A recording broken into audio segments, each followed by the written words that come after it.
നാട്ടുകാരൻ നാക്കെടുത്ത നുണയെ പറയൂ. അവർക്ക് വലുത് അവരുടെ നിലനിൽപ്പാ, അവരുടെ ലക്ഷ്യങ്ങളാ. അതൊക്കെ നേടാൻ അവർ എന്ത് വേണമെങ്കിലും പറയും. വിദ്യമോക്ക് എന്ത് ലക്ഷ്യമാണെന്നാ താൻ പറയുന്നത്? സൂരജിനെ കല്യാണം കഴിക്കുന്ന കാര്യമാണോ? അതെ, അത് തന്നെയാ. ബീനെ, സൂരജിനെ കുറിച്ച് താൻ പുറത്തിറങ്ങി ഒന്ന് അന്വേഷിച്ചു നോക്ക്. നമ്മുടെ മോൻ നമുക്ക് നല്ലവനും പ്രിയപ്പെട്ടവനും ഒക്കെ ആയിരിക്കും. പക്ഷേ മറ്റുള്ളവർക്ക് അങ്ങനല്ല. സൂരജിന് ഇതുവരെ പറ്റിയിട്ടുള്ള എല്ലാ കാര്യങ്ങളും നാട്ടിലെ എല്ലാവർക്കും അറിയാം. അതുകൊണ്ട് ഇതിലും നല്ലൊരു ബന്ധം സൂരജിന് കിട്ടുമെന്നൊരു തോന്നൽ തനിക്ക് വേണ്ട. സത്യം പറഞ്ഞാൽ എന്റെ കാഴ്ചപ്പാടിൽ താൻ ഈ വിവാഹത്തെ എതിർക്കുന്നതിന് ഒരു കാരണവും ഞാൻ കാണുന്നുമില്ല. സന്തോഷായി ഹരിയേട്ടാ, എനിക്ക് വളരെ സന്തോഷായി. ഹരിയേട്ടന്റെ മനസ്സിൽ ഇത്രയൊക്കെ കാര്യങ്ങൾ മറഞ്ഞിരിപ്പുണ്ടെന്ന് എനിക്കറിയില്ലായിരുന്നു. എടോ, അങ്ങനെ പറയാൻ ഞാൻ എന്താണ് മറച്ചു വെച്ച് സംസാരിച്ചത്? തനിക്കറിയാത്ത എന്തെങ്കിലും ഒരു കാര്യം ഞാൻ പറഞ്ഞു? പറയാനുള്ളതെല്ലാം പറഞ്ഞിട്ട് ഞാൻ എന്താ പറഞ്ഞതെന്ന് ചോദിച്ചാ ഞാനെല്ലാം മറക്കുമെന്ന് ഹരിയേട്ടൻ കരുതിയോ? വിദ്യയേക്കാൾ നല്ല വിവാഹ ബന്ധം കിട്ടാൻ എന്റെ മകന് യോഗ്യതയില്ല എന്നുള്ള രീതിയിലല്ലേ ഹരിയേട്ടൻ സംസാരിച്ചത്? സൂരജ് മോശക്കാരനാണെന്നോ അവൻ എന്തെങ്കിലും കുഴപ്പമുണ്ടെന്നല്ല ഞാൻ പറഞ്ഞത്. വിദ്യമോളെ കുറിച്ച് താനൊന്ന് ആലോചിച്ചു നോക്കിയേ. PhD കിട്ടിക്കഴിഞ്ഞാൽ അവർക്ക് എത്രയോ നല്ല നല്ല ആലോചനകൾ വരും. അതിലൊന്ന് തിരഞ്ഞെടുത്താ പോരെ? എന്തിനാണ് സൂരജിനെ തന്നെ വിവാഹം കഴിക്കണമെന്ന് വാശി പിടിക്കുന്നത്? വിദ്യ കുട്ടിക്കാലം തൊട്ടേ സൂരജിനെ സ്നേഹിക്കുന്നുണ്ട്. ഇടക്കാലത്ത് സൂരജിന്റെ സ്വഭാവത്തിലുണ്ടായ മാറ്റം വിദ്യയെ വേദനിപ്പിച്ചിട്ടുണ്ടാവും. അതിനുശേഷം സൂരജിന് മാറ്റമുണ്ടായപ്പോ ഇനിയും പഴയതുപോലെ ആവാതിരിക്കാൻ വിദ്യ തന്റെ ഇഷ്ടം തുറന്നു പറഞ്ഞതാവാം. ഒരുപക്ഷെ സൂരജിനെ മാറ്റിയെടുത്തത് തന്നെ വിദ്യമോളാണെന്ന് നമുക്കറിയില്ലല്ലോ. ഹരിയേട്ടനോട് ആരാ ഈ കല്ല് വെച്ച് നുണയൊക്കെ പറഞ്ഞു തന്നത്? ഇതൊന്നും ആരും എന്നോട് പറഞ്ഞതല്ല, ഞാൻ തന്നെ ആലോചിച്ചപ്പോ എനിക്ക് തോന്നിയ കാര്യങ്ങളാ. ഹരിയേട്ടന് ഇങ്ങനത്തെ തോന്നലുകൾ ഉണ്ടാവുന്നത് എന്താണെന്നറിയാമോ? എന്താ? സൂരജ് ഹരിയേട്ടന്റെ മോനല്ല എന്ന കാര്യം ഹരിയേട്ടന്റെ മനസ്സിലുള്ളത് കൊണ്ടാ. ഇതേ ബന്ധം മീരയും വിശാലും തമ്മിലായിരുന്നെങ്കിൽ ഹരിയേട്ടൻ ആ വിവാഹത്തിന് സമ്മതിക്കുമായിരുന്നോ? വിശാൽ ഇങ്ങനെ നാട്ടിൽ വരുമ്പോ ദുശീലം ഒന്നും ഇല്ലെന്നാണല്ലോ നമ്മുടെയൊക്കെ ധാരണ. അന്യനാട്ടിൽ അവൻ എന്തൊക്കെ ചെയ്യുന്നുണ്ടെന്ന് നമുക്ക് അറിയേയില്ല. അങ്ങനെ ഒരാൾക്ക് സ്വന്തം മകളെ വിവാഹം കഴിച്ചു കൊടുക്കാൻ ഹരിയേട്ടൻ സമ്മതിക്കൂ? മീരയുടെ സന്തോഷമാണോ എനിക്ക് വലുത്? അവക്കൊരാളെ ഇഷ്ടമാണെന്ന് പറഞ്ഞ ആ ബന്ധം കുഴപ്പമില്ലാത്തതാണെങ്കിൽ നടത്തി കൊടുക്കാൻ എനിക്കൊരു മടിയുമില്ല. ഹരിയേട്ടൻ ഇപ്പൊ ഈ കുഴപ്പമില്ലാത്ത ബന്ധം എന്ന് പറഞ്ഞില്ലേ, അതിലെ കുഴപ്പം ഓരോരുത്തരുടെയും കണ്ണിൽ ഓരോന്നാ. എന്റെ കണ്ണിൽ വിദ്യയ്ക്ക് 100 കുഴപ്പങ്ങളുണ്ട്. പക്ഷേ നിങ്ങൾക്കാർക്കും അത് മനസ്സിലാവുകയില്ല. ശരി, സമ്മതിച്ചു. പക്ഷേ വിദ്യ ഇവിടെ വന്ന കാര്യം അവളുടെ വീട്ടിൽ വിളിച്ചു പറയേണ്ട കാര്യമുണ്ടോ? ഉണ്ട്. ഞാനതിപ്പോ പറഞ്ഞില്ലെങ്കിൽ വിദ്യ കരുതും എനിക്ക് അവളോട് എന്തോ ഒരു സോഫ്റ്റ് കോർണർ ഉണ്ടെന്നും പതിയെ പതിയെ എന്നെ സ്വാധീനിച്ച് ഇവിടെ കയറി പറ്റാമെന്നും. ഞാൻ ഇപ്പൊ വിളിച്ചു പറഞ്ഞതോടെ അവളുടെ ആ ധാരണ മാറിക്കിട്ടുമല്ലോ. ധന്യ ഈ കാണിക്കുന്നതെല്ലാം അഭിനയമല്ലെങ്കിൽ വിദ്യ വീട്ടിൽ ചെല്ലുമ്പോ അവൾക്ക് ആവശ്യത്തിന് കിട്ടും. അതോടെ വിദ്യയുടെ ഇങ്ങോട്ടുള്ള ചാട്ടം നിന്നോളും. ഓഹ്, എങ്ങനെയൊക്കെയാണോ നിങ്ങളുടെ ചിന്തകൾ പോകുന്നത്? ഇത്രയൊക്കെ ദീർഘദൃഷ്ടിയോടെ രാജ്യത്തിന്റെ നയതന്ത്ര കാര്യങ്ങൾ പോലും ചെയ്യുന്നുണ്ടോന്ന് തോന്നുന്നില്ല. ഇങ്ങനൊക്കെ ചിന്തിച്ചിട്ട് ഇവിടെ ജീവിക്കാൻ പറ്റുന്നില്ല. അപ്പൊ നേരെ വാ നേരെ പോകുന്ന മനസ്സുമായിട്ട് നിന്നാലേ ആളുകൾ പിന്നിൽ നിന്ന് കുത്തിയിട്ട് അവരുടെ കാര്യം നോക്കിപ്പോവും. ആയിരിക്കാം. പക്ഷേ താൻ ഇപ്പൊ ചെയ്തതിനെ ന്യായീകരിക്കാൻ ഇതൊന്നും മതിയാവില്ല. എനിക്ക് ശരിയെന്ന് ബോധ്യമുള്ളത് കൊണ്ടാണ് ഞാൻ ചെയ്തത്. എന്റെ മോനെ അപകടത്തിൽ ചാടാതെ നോക്കേണ്ടത് എന്റെ മാത്രം ആവശ്യമാണ്. അതിനിപ്പോ ഹരിയേട്ടൻ എന്തു പറഞ്ഞാലും ഞാൻ ഇങ്ങനൊക്കെ തന്നെ ചെയ്യൂ. ഇക്കാര്യത്തിൽ ഹരിയേട്ടൻ എന്നെ തിരുത്താൻ ശ്രമിക്കണ്ട.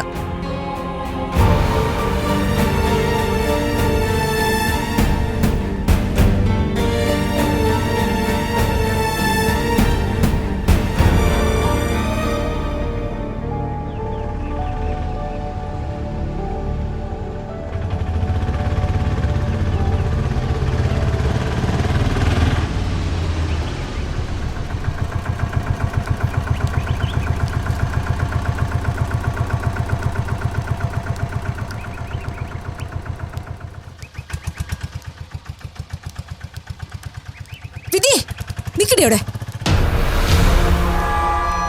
നീ എവിടെ പോയി നിരങ്ങിട്ട് വരുവാടി? സത്യം പറ, അമ്മയ്ക്കിപ്പൊ എന്താ അറിയണ്ടേ? നീ ആ ബീനയുടെ വീട്ടിൽ പോയോ ഇല്ലയോ? പോയി. നാളുണ്ടോടി നിനക്ക്? ഇതിലും ഭേദം നിനക്കെന്നെ കൊല്ലായിരുന്നില്ലേ? ആ ബീന എന്നെ വിളിച്ച് എന്തൊക്കെയാ പറഞ്ഞെന്ന് നിനക്കറിയോ? ഒന്നാമതേ അവളുടെ നാക്കിന് എല്ലില്ല. വായില് തോന്നിയതല്ലേ എന്നെ വിളിച്ച് പറഞ്ഞു. അങ്ങനെ ഒരുത്തിക്ക് അതിനുള്ള അവസരം കൂടി നീ ഉണ്ടാക്കി കൊടുത്താ അവൾ വെറുതെ ഇരിക്കോ? ഫോണിൽ വിളിച്ച് ഇനി പറയാനൊന്നുമില്ല. നാണം കെട്ട് എന്റെ തൊലി ഉരിഞ്ഞുപോയി.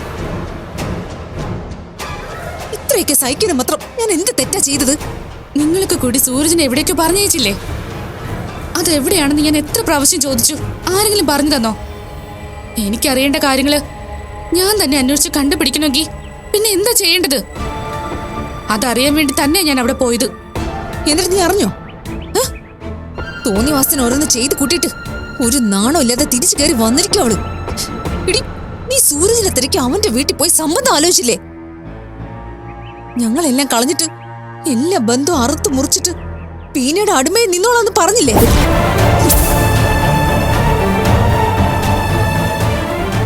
ഇനി എന്തിനാ നീ ഈ വീട്ടിൽ കയറുന്നേ? അതോ നിന്റെ ഡ്രസ് സർട്ടിഫിക്കറ്റുകൾ എടുക്കാൻ കയറി വന്നതാണോ?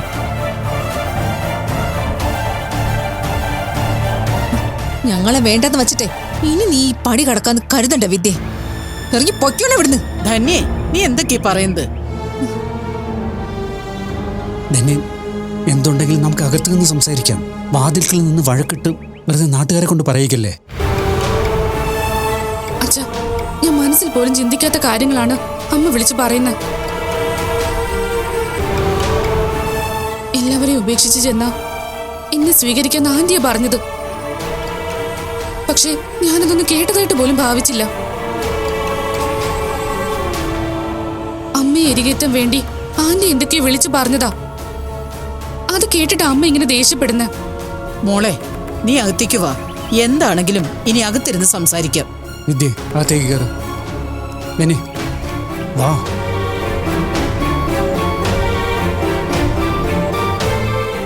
ഒരു വീടാകുമ്പോ അഭിപ്രായ വ്യത്യാസങ്ങളും വാക്കുതർക്കങ്ങളും ഒക്കെ ഉണ്ടാവും. പക്ഷേ അത് പുറത്തുള്ളവർ ഒരിക്കലും അറിയാൻ പാടില്ല. എന്തുണ്ടെങ്കിലും അത് വീടിനുള്ളിൽ തന്നെ തീരണം. നാട് നീളെ തെണ്ടി നടന്ന് ഒരു ജീവിതം തരണമെന്നും വല്ലവരുടെയും മകനുമായിട്ട് കല്യാണം നടത്തി തരണമെന്നും ഇവിടെ കാല് പിടിക്കാൻ പോയാ പിന്നെ പിന്നെ ഞാൻ എന്ത് ചെയ്യണം? ഇവളെ ആരും ഒഴിഞ്ഞ് സ്വീകരിക്കണം? കുടുംബത്തിന് ചീത്തപ്പേരുണ്ടാക്കിട്ട് വന്ന പുകഞ്ഞ കൊള്ളി പുറത്തെന്നങ്ങ് കരുതും. അല്ലാതെ എടുത്തു വെച്ച് താലോലിക്കാനും കൊഞ്ചിക്കാനൊന്നും എന്നെ കൊണ്ട് പറ്റില്ല. അച്ഛോ, സൂരജിനെ കോണ്ടാക്ട് ചെയ്യാൻ പറ്റാത്തതുകൊണ്ട് ഞാൻ അന്വേഷിച്ചു പോയി എന്നുള്ളത് ശരിയാ. അതല്ലാതെ ഒരു തെറ്റും ഞാൻ ചെയ്തിട്ടില്ല. എന്നെ മരുമകളാക്കണമെന്നും പറഞ്ഞ് ഞാൻ ആരുടെയും കാലം പിടിച്ചിട്ടില്ല. ഈ വീട്ടിൽ വഴക്കുണ്ടാക്കാൻ വേണ്ടി ആന്റി എന്തെങ്കിലുമൊക്കെ പറഞ്ഞതാവും. അതല്ലെങ്കിൽ പാതി കേട്ടതും വെച്ച് വെറുതെ പ്രശ്നങ്ങൾ വഷളാക്കാൻ വേണ്ടി അമ്മ തന്നെ ഉണ്ടാക്കി പറയുന്നതാവും. പിന്നെ വെറുതെ വഴക്കുണ്ടാക്കി എനിക്ക് തലയ്ക്ക് ഓളമല്ലേ? നിങ്ങളിതൊന്ന് നിർത്ത്.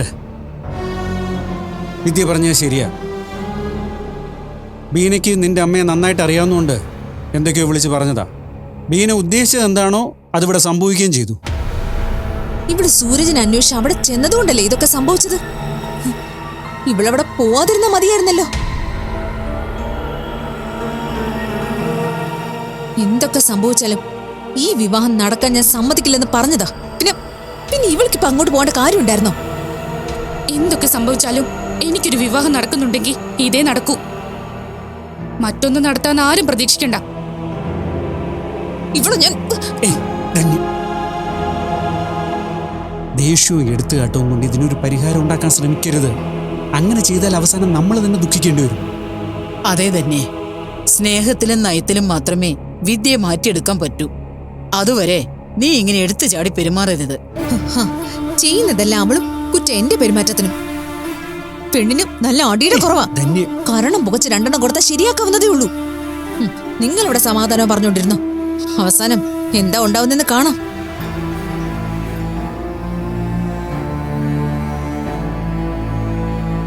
മോനെ, ഈ പ്രശ്നങ്ങൾ തുടങ്ങിയിട്ട് കുറെ ദിവസമായില്ലേ? ഇതിനൊരു തീരുമാനം ഉണ്ടാക്കിയേ പറ്റൂ.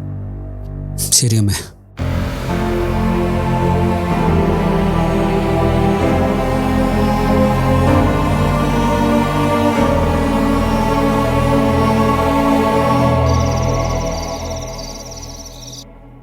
ആദർശിനും അഭിരാമിക്കും കമ്പനി വീതം വെച്ച് തരുമ്പോൾ നിങ്ങളുടെ ബിസിനസ്സിൽ ഞാൻ ഒരിക്കലും ഇടപെടില്ലെന്നൊരു വാക്ക് തന്നിരുന്നു. പക്ഷേ ഇപ്പൊ എനിക്കത് മാറ്റേണ്ടി വരുന്ന അവസ്ഥയാണ് വന്നിരിക്കുന്നത്. കമ്പനിയിലെ കാര്യങ്ങളിൽ ഇടപെടരുതെന്ന് ഞങ്ങൾ ആരും അമ്മയോട് പറഞ്ഞിട്ടില്ലല്ലോ. അത് അമ്മ തന്നെ എടുത്ത തീരുമാനമായിരുന്നില്ലേ? അതെ, ശരിയാണ്. ഞാനങ്ങനെ തീരുമാനിച്ചിരുന്നത് കമ്പനിയിൽ നിങ്ങൾക്ക് പൂർണ്ണമായ അധികാരം കിട്ടാനും സ്വതന്ത്രമായ തീരുമാനങ്ങൾ എടുക്കാനുമാണ്. പക്ഷേ അങ്ങനെ എടുക്കുന്ന തീരുമാനങ്ങൾ ശരിയായ രീതിയിലല്ല എന്ന് വന്നാ എനിക്കിടപെടാതിരിക്കാൻ പറ്റില്ല. ഇവിടെ ഇപ്പോ എന്ത് പ്രശ്നം ഉണ്ടായെന്നാ അമ്മ പറഞ്ഞു വരുന്നത്? കമ്പനി രണ്ടായ ശേഷം അഭിരാമി ആദർശിനോട് മത്സരിച്ച് റേറ്റ് കുറച്ചൊരു കൊട്ടേഷൻ കൊടുത്ത് പ്രോജക്റ്റ് എടുത്തു. ഞാനതറിഞ്ഞിട്ടും അവയുടെ ആദ്യത്തെ ആവേശത്തിന്റെ പുറത്തുള്ള ഒരു തെറ്റായി മാത്രമേ ഞാനതിനെ കണ്ടുള്ളൂ. പക്ഷേ അതേ തെറ്റ് ആദർശം ചെയ്യാൻ പോകുന്നു എന്നറിഞ്ഞാൽ ഞാൻ എന്താ പറയേണ്ടത്? ഒരു വീട്ടിൽ തന്നെ ഇത്തരം ചീപ്പ് മത്സരങ്ങൾ നടന്നാൽ എങ്ങനെ കമ്പനി മുന്നോട്ട് പോകും? ഇപ്പൊ മനസ്സിലായി. പുതിയ കമ്പനിക്ക് കൊട്ടേഷൻ കൊടുക്കുന്ന സമയമാണ്. ഈ സമയത്ത് എന്തിനാണ് അമ്മ ഇങ്ങനെ പറയുന്നതെന്ന് വെച്ചാ, ഞാൻ റേറ്റ് കുറച്ച് ഈ വർക്കിന് കൊട്ടേഷൻ കൊടുക്കരുത്, ഇത് ആദർശിന് കിട്ടണം, അതിനല്ലേ? അഭി, ഞാൻ മനസ്സാ വാച ചിന്തിക്കാത്ത കാര്യങ്ങളാണ് നീ പറയുന്നത്. ആദർശിന് പ്രോജക്റ്റ് കിട്ടാൻ വേണ്ടിയല്ല ഞാൻ സംസാരിക്കുന്നത്.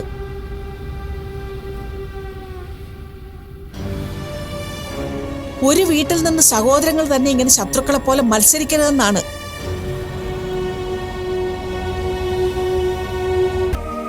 നിങ്ങളുടെ വാശി കാരണം പ്രയോജനം ഉണ്ടാകുന്നത് മറ്റുള്ള കമ്പനിക്കാർക്ക് മാത്രമായിരിക്കും.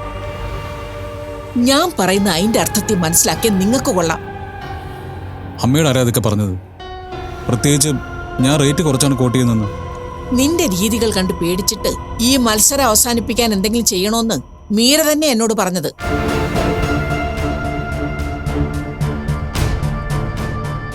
നമ്മളെല്ലാവരും ഒരു കുടുംബമല്ലേ. നമുക്കിടയിൽ ഇങ്ങനെ മത്സരം ഉണ്ടാവുന്നത് ആർക്കും പ്രയോജനം ചെയ്യില്ല. കമ്പനിയുടെ പേര് രണ്ടായെങ്കിലും എല്ലാം ഒന്നു തന്നെയല്ലേ. അതാ ഞാൻ അമ്മയോട് ഇക്കാര്യം സംസാരിച്ച് ഒരു തീർപ്പുണ്ടാക്കാൻ പറഞ്ഞത്. ഈ പ്രോജക്റ്റും ഞാൻ പിടിക്കുന്നു പേടിച്ചിട്ടാ നീ ഈ കള്ളക്കളി കളിച്ചതെന്ന് എനിക്കറിയാം. അല്ല, അങ്ങനെ ഒരു ഉദ്ദേശവും മീരക്കില്ല അഭി. അതൊക്കെ അമ്മയുടെ തോന്നലാ അമ്മേ.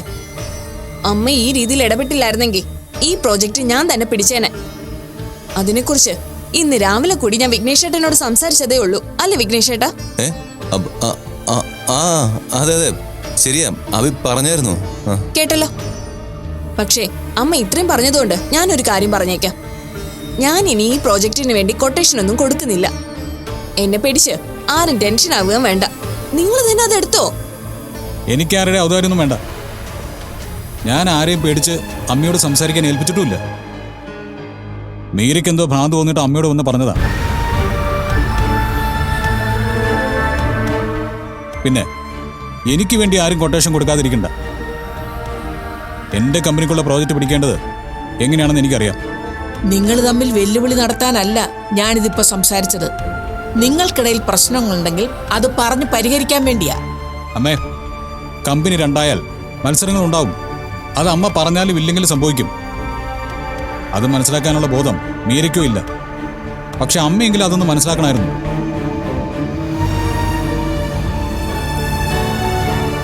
മീരിങ് വന്നേ, എന്നോട് എനിക്കൊരു കാര്യം പറയാനുണ്ട്.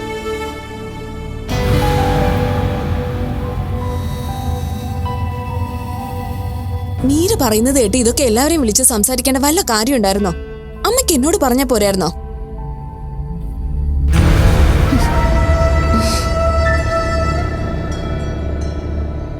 അമ്മയ്ക്ക് നന്നായിട്ട് ഫീൽ ചെയ്തിട്ടുണ്ട് കേട്ടോ. അമ്മ നിങ്ങളെ വലിയ കാര്യത്തിൽ ഉപദേശിക്കാൻ വന്നിട്ട് അതിന്റെ ഒരു വിലയും നിങ്ങൾ രണ്ടുപേരും കൊടുത്തില്ല. ഞാനല്ല ആദർശ് അങ്ങനെ ചെയ്തത്. ആ മീരയ്ക്ക് ഇന്ന് എന്തായാലും രണ്ടെണ്ണം ആദർശിന്റെ കയ്യിൽ നിന്ന് കിട്ടും. എനിക്കത് മതി.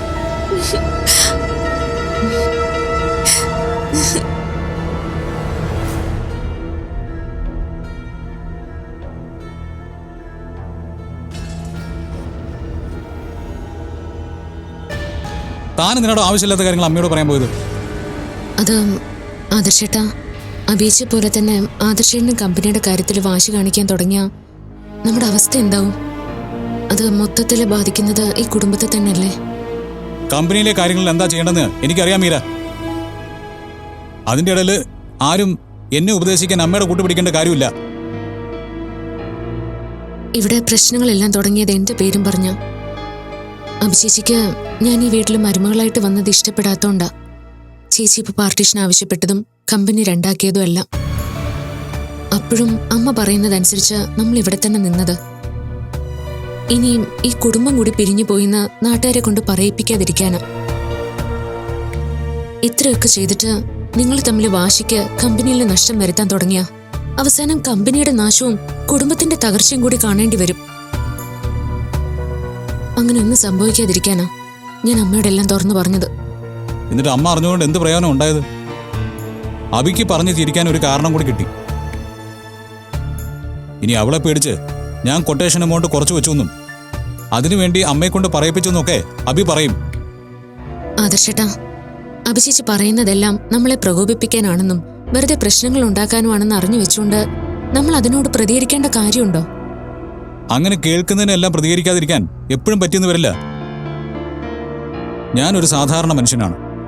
എന്നെ കളിയാക്കുന്ന രീതിയിൽ സംസാരിച്ചാൽ അതെപ്പോഴും എനിക്ക് ക്ഷമിച്ചു കൊടുക്കാൻ പറ്റില്ല. പ്രത്യേകിച്ച് ഇതുപോലെ തോറ്റു നിൽക്കുന്ന സാഹചര്യങ്ങളിൽ എനിക്ക് പെട്ടെന്ന് ദേഷ്യം വരും. താൻ എൻ്റെ ഭാര്യയാണ്. എൻ്റെ ഇമോഷൻസ് മനസ്സിലാക്കി എന്നെ സപ്പോർട്ട് ചെയ്ത് എൻ്റെ കൂടെ വേണം നിൽക്കാൻ.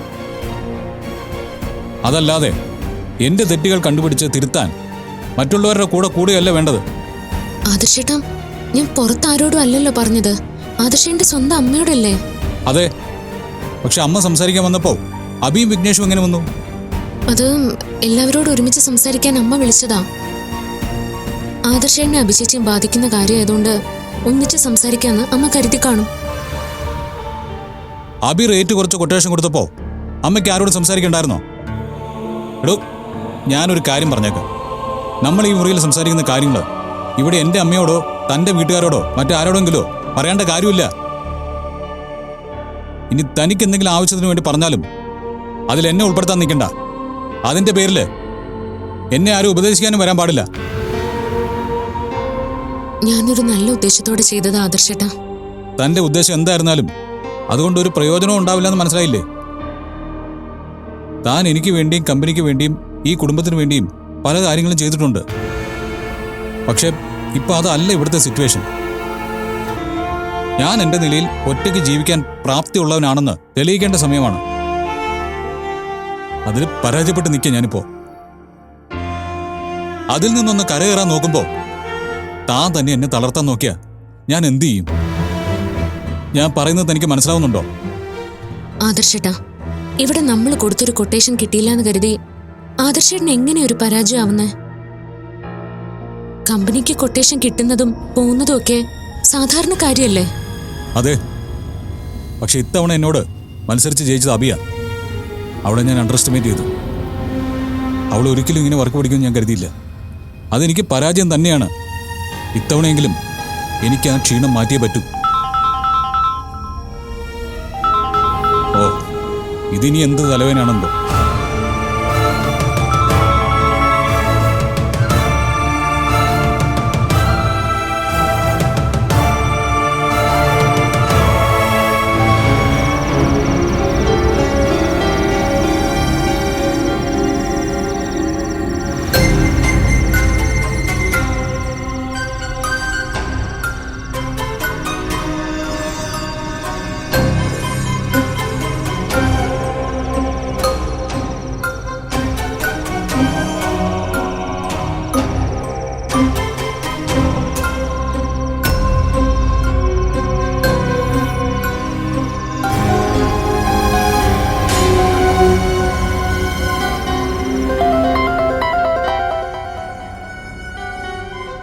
ഹലോ വിദ്യ. ആ, മീര വീട്ടിലല്ലേ? ആ അതെ. ആദർശേട്ടനോട് സൂരജിന്റെ കാര്യം ചോദിച്ചോ? ഇല്ല വിദ്യ, എനിക്ക് അതിനൊരു സാഹചര്യം കിട്ടിയില്ല. സാഹചര്യം കിട്ടിയില്ലേ? അതെന്താ, ആദർശേട്ടൻ അവിടെ ഇല്ലേ? ഇവിടെ ഉണ്ട്, പക്ഷെ അതൊന്നും ചോദിക്കാൻ പറ്റിയൊരവസ്ഥയിലായിരുന്നില്ല. വെറുതെ ഓരോ ന്യായം പറയില്ലേ മീര. സൂരജിനെ ഏത് സൈറ്റിൽ അയച്ചിരിക്കുന്നതെന്ന് ഞാൻ ചോദിച്ചു എന്ന് പറയാൻ എന്തിനാ ഇത്ര സാഹചര്യം നോക്കാനുള്ളത്? വീട്ടിൽ ചെന്ന ഉടനെ തന്നെ ആദർശേട്ടനോട് സംസാരിച്ചിട്ട് വിളിക്കണമെന്ന് ഞാൻ പറഞ്ഞിരുന്നതല്ലേ. എന്നിട്ട് മീര എന്താ ഇങ്ങനെ ചെയ്തേ? മീര ആദർശേട്ടന്റെ കയ്യിൽ ഫോണെന്ന് കൊടുത്തേ. ആദർശേട്ടൻ ഒരു കോള് വന്നിട്ട് ഫോണും എടുത്ത് പുറത്തേക്ക് പോയി. സൂരജിനെ ഞാൻ ഇപ്പോഴും വിളിച്ചു നോക്കി, കോള് പോകുന്നില്ല മീര. എനിക്ക് നല്ല ടെൻഷൻ ഉള്ളത് കൊണ്ടാ ഞാൻ ആദർശേട്ടനോട് സംസാരിക്കണമെന്ന് പറയുന്നേ. അതെല്ലാം എനിക്ക് മനസ്സിലായി വിദ്യ. പക്ഷെ കമ്പനിയിലെ ചില ഇഷ്യൂസ് കാരണം ആദർശേട്ടൻ ആകെ ടെൻഷനില്ല. അതിനിടയിൽ ഇക്കാര്യം എനിക്ക് സംസാരിക്കാൻ പറ്റിയില്ല. അതുകൊണ്ടാ. ഓ, നിങ്ങൾ വലിയ ബിസിനസ്സുകാരാണല്ലോ. നിങ്ങളുടെ വലിയ വലിയ കാര്യങ്ങൾക്കിടയിൽ എങ്ങനെ സ്റ്റാഫിന്റെ കാര്യമൊക്കെ പറയുമല്ലേ? അങ്ങനെയല്ല വിദ്യ. എനിക്കെല്ലാം മനസ്സിലായി. നിങ്ങളെല്ലാവരും മനഃപൂർവ്വം സൂരജിനെ എന്നെ അകറ്റാൻ ശ്രമിക്കുക. എനിക്കറിയാം എന്താ ചെയ്യേണ്ടതെന്ന്.